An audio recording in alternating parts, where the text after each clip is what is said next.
got this from the New York Times. Among Portland protests, it's frogs and sharks and bears, oh my. Images of anarchists clad in black gave the city a bad name in 2020. Now demonstrators in Portland are poking fun at Trump's apocalyptic talk with colorful animal suits. Now, the sad thing is, the left is a faction begging for your ignorance. Yeah. They see images of unicorns and frogs and they go, what is this? It's a silly little protest. They don't realize that these people are actually violent extremists who have put these costumes on to make it harder for regular people who are just browsing the news to understand what is happening. Here's a video for you to help you understand what's happening. This is out of, I believe, Chicago, where far leftists attacked Nick Shirley and what appears to be a DHS officer. This is them running full speed. We'll skip over the loud noise. I believe that's is that a DHS guy? Police vehicle pulls up. Yep, federal agent gets inside. Nick Shirley jumps in as well. Smacks the vehicle. Mexican flag. Yep. Let me tell you guys. I'm going to bring the point up again. We talked about it a little bit earlier in the show when I said I don't care about the worst of the worst criminals. There's a story right now that Democrats are sharing about some Indian guy who went to jail wrongly for 44 years, was just exonerated. And upon being exonerated, he was then quickly arrested and sent to be deported back to, I think, India, where he hadn't lived since he was like 9 or 9 months. I don't know. The point they're making is because this person was wrongly imprisoned and in prison, he is now no longer subject to the law.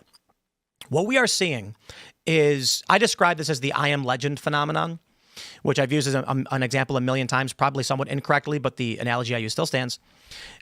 Simple version is a guy is a vampire hunter. He goes during the day, finds the vampires in their coffins, stakes them and kills them. Over a long enough period of time, the vampires keep spreading. He's losing his battle.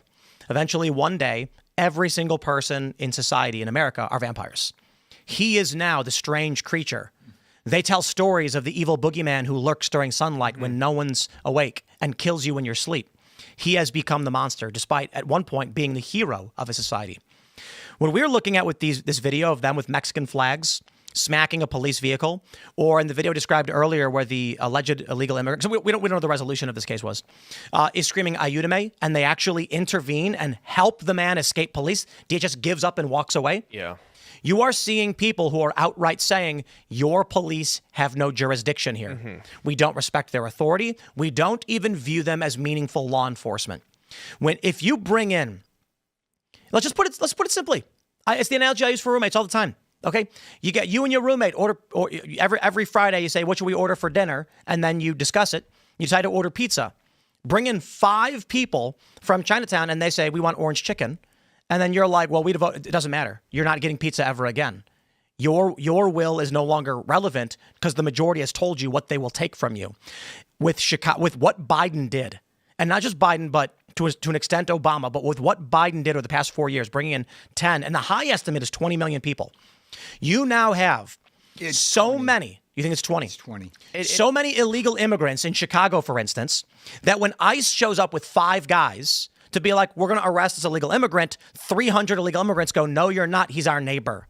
Mm-hmm. You don't operate here anymore. Zoran Mamdani, a great example, in his campaign said, we will protect our community from them.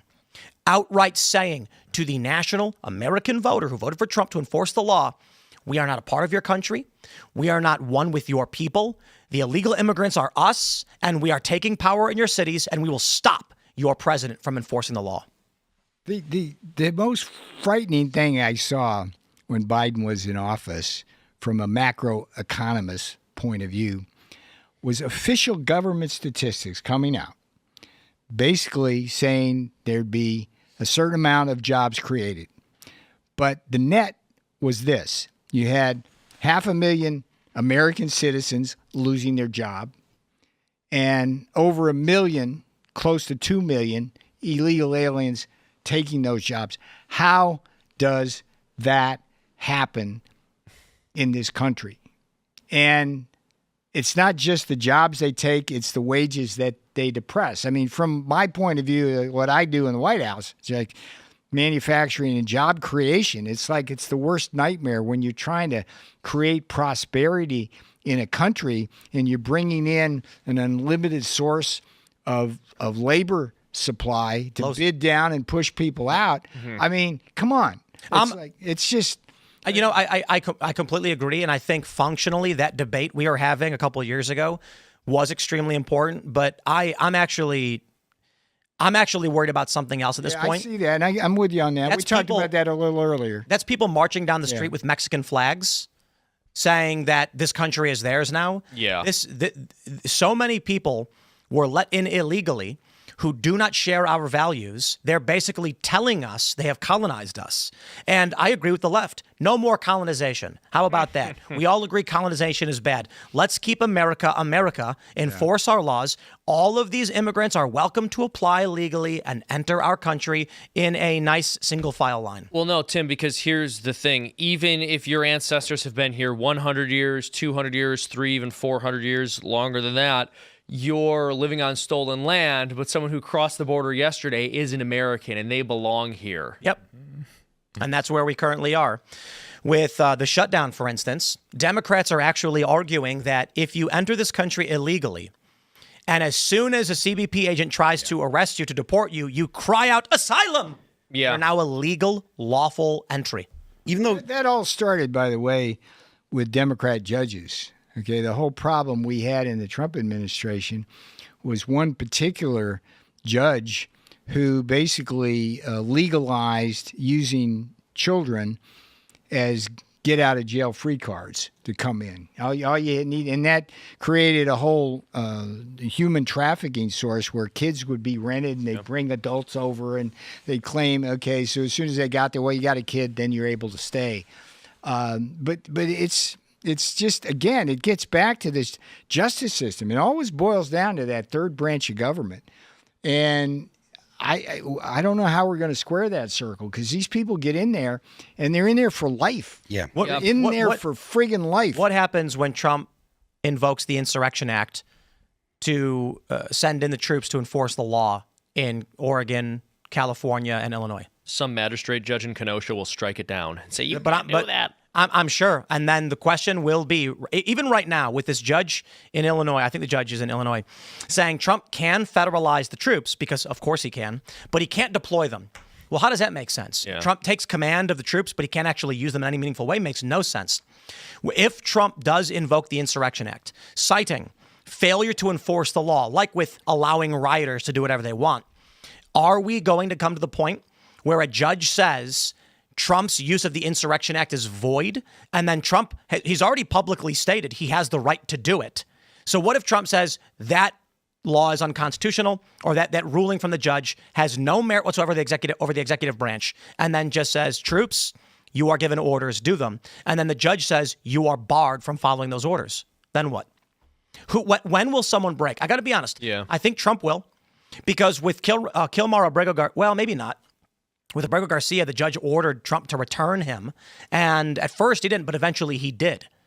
So I would not be surprised if some low-level federal judge just says Trump can't use the Insurrection Act. I wouldn't be surprised to find Trump saying, okay, I guess I can't. I'll appeal it, I suppose. I would like to see some of these judges investigated to see who's pulling their strings. I think that's important. When I was in prison, I'll give you a little story. When I was in prison, there was a couple of guys in there who were in for the same kind of bank fraud, loan fraud, that this Federal Reserve member, Lisa Cook, has been accused of. And that, frankly, seems like a open and shut prima facie case that she did it. Now, those guys were in there, and they were serving close to 10 years. Oof. They had their houses seized, and they facing massive restitution when they get out.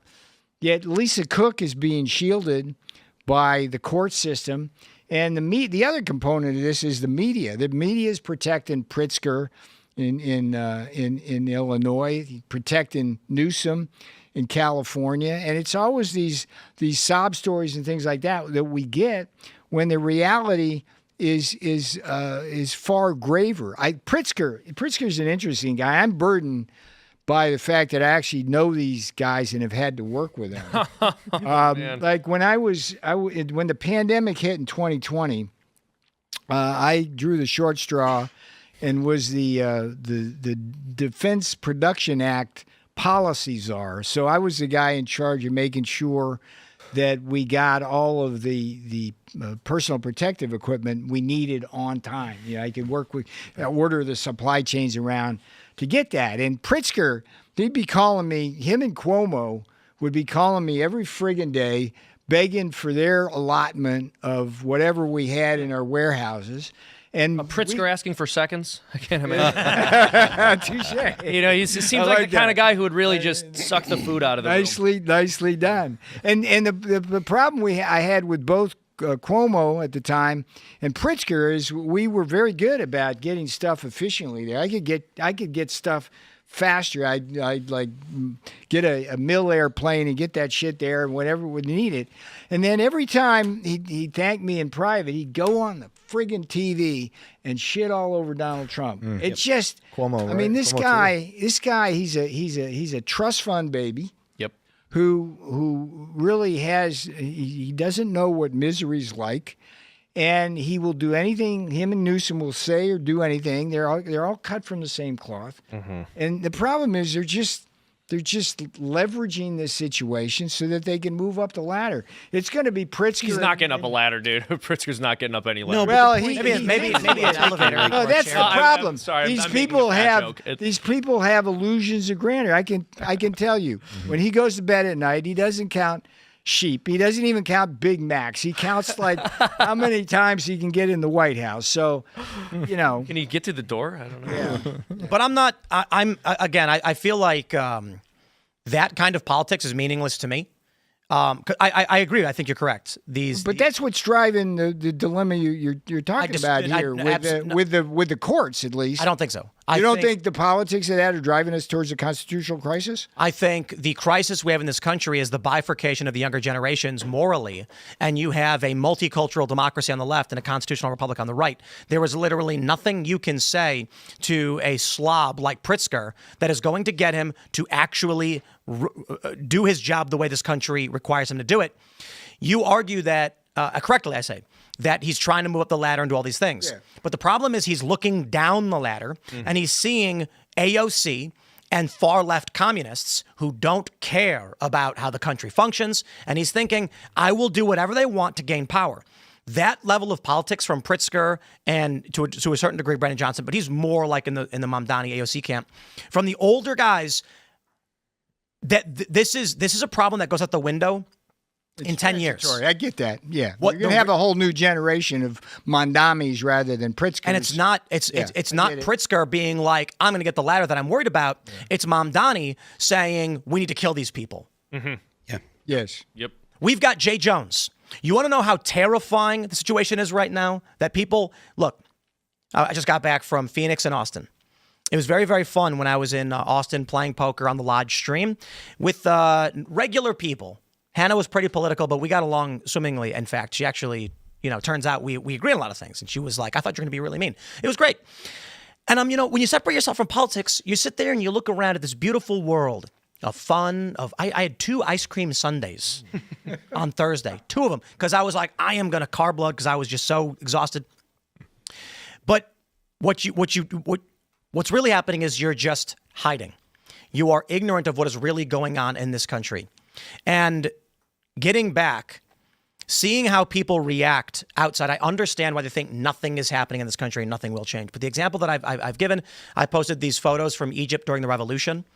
During the revolution in Egypt, the military coup, they called it, everything's normal. I posted a video of it. Just cars driving down the road. You hear honking. I'm in a hotel room. Nothing changes for the overwhelming majority of this country. What I'm deeply concerned about is that you've got people like Zoran Mamdani who literally say them will protect our community, multicultural democracy. You've got young people being raised in a society where their moral worldview is a mirror image of yours. So on this trip, I had a discussion with Roseanne about it. And she says she supports free speech, Second Amendment, Constitution. And it's funny because liberals say the exact same thing, right? Well, here's the interesting thing. The Constitution has never meant one thing. When the Bill of Rights was ratified, free speech did not mean blasphemy. You went outside and blasphemed, you got arrested. Yep. Where's my free speech, right? Didn't exist. Now we have some version of it that the right agrees upon, even Christians allowing people to blaspheme and curse and be obscene in their language. The left says, I believe in free speech. What does that mean? It means no hate speech, of course. Don't be offensive to marginalized groups. That's the First Amendment.